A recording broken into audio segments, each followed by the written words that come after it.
So what we're doing today is trying to clean up the lower end of this garden. But here's the honest truth is that it's never too early to be thinking about next year's garden. Okay, so that's kind of what we're doing by cleaning up this lower end. This spot here doesn't get a lot of sun. It's not great for growing much food.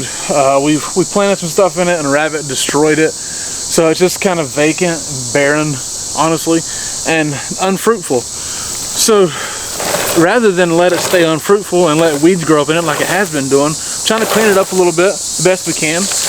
And I've ran the weed eater through, trying to scrape up the weeds I've cut up and just to get them out of the way, because we're going to try and do something about the weeds for next year. To be honest with you, we're going to try to eliminate our weed issues, eliminate some of the soil issues, so that next year's garden might be a little bit better. Now you can see down here, this soil is kind of rocky and dry. You see a lot of these dried up seeds, which is, we're trying to grow dry beans or shelling beans down here. They were doing fine. They've done fine down here before, but a rabbit and a chipmunk both had their way, and they ate most of what we had, and then what was left just wasn't good enough to use, and so it just kind of threw a seed down, which is not very much. But anyways, that's besides the point, right? But anyway, so what we're doing though is just trying to improve this soil best we can. I mean, it does okay. There's a lot of rocks in it and it gets real weedy, and so if we can improve the soil and start working on it for next year and working on improving just the overall health of this area, it's got a better chance of being more productive than it has been in the past. A very important way that you can do that, it's a practical way even for people in a backyard scenario like we were doing, is cover cropping. Okay, we were using this is crimson clover, a 1 pound package that we bought at Haas Tools. There's a lot of different clovers, and like Austrian winter pea and rye and things of that nature, that's like winter rye, I think is what it's called. All kinds of stuff that you can buy as cover crop seeds. Okay, just simply seeds that you're going to throw down and get in your soil to help improve the soil. Some things are good for loosening the soil, some things are good for adding nitrogen to the soil. They're all good for suppressing the growth of weeds in your soil, just to be honest with you. So we're using this crimson clovers for nitrogen and to suppress weeds. And what I love about crimson clover is that when it does bloom, it grows up and blooms a nice crimson color. It's great for pollinators early in the year too, because it'll bloom early in the spring, and so it's great for your pollinators and for bees to get some early food when there's not a whole lot of flowering vegetables and plants out there at that time. And one of the great things about that is you don't have to have your conditions perfect, honestly.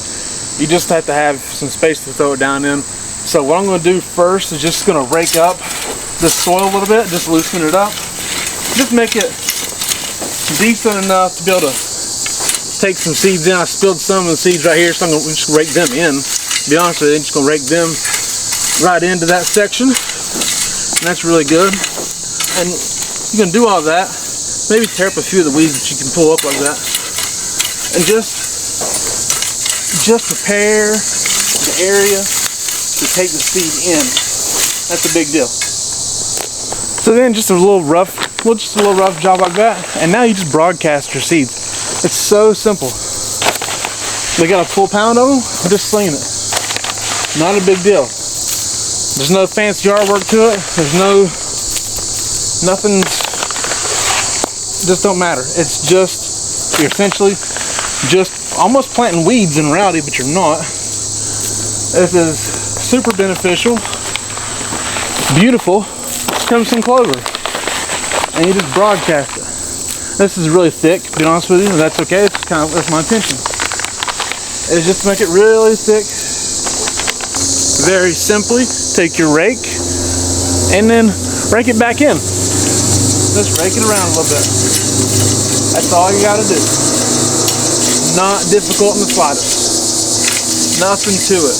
And when you get done with it all, you just water it in. And this is beneficial for your soil. It is actually putting in some regenerative agricultural practices in your backyard. Very practical means of improving soil health, which is a big stinking deal. And helping out your garden, helping out the bees for next year, and honestly just beautifying your landscape even for early in the season. And now next year, when this is, it will germinate now and grow, then it will kind of die out, go dormant in the winter. And then in the spring, it will come back, start growing, it will bloom. All right. And now if you're wanting to use it for a green manure, you need to cut it all down and let it dry where it's at and till it into your soil. And that, if you do all that, that'll help improve your soil health and add some nitrogen and some organic matter even to your soil.